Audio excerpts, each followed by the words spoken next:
გაინტერესებთ, როგორ ხდება ინსულინის მიღება? მაშინ მოდით ავღწეროთ ეს პროცესი.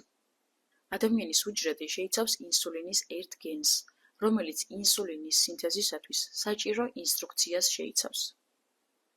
შემდეგ ხდება ადამიანის დნმ-დან ინსულინის გენის ამოჭრა.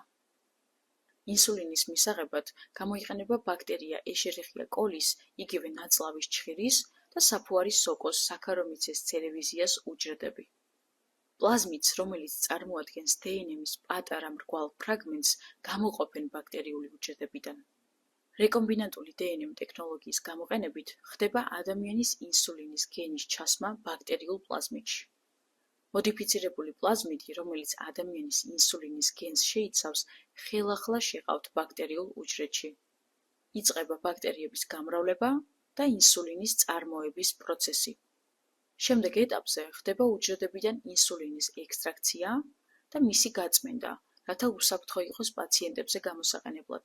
სწორედ ამ პროცესის მეშვეობით ჩვენ გვაქვს მასშტაბური, ეფექტური და უსაფრთხო მეთოდი, რომელიც დიაბეტით დაავადებულებს სასიცოცხლოდ მნიშვნელოვან ჰორმონს ინსულინის მიწოდებას უზრუნველყოფს.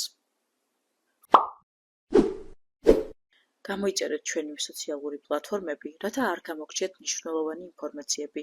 მომავალ შეხვედრამდე.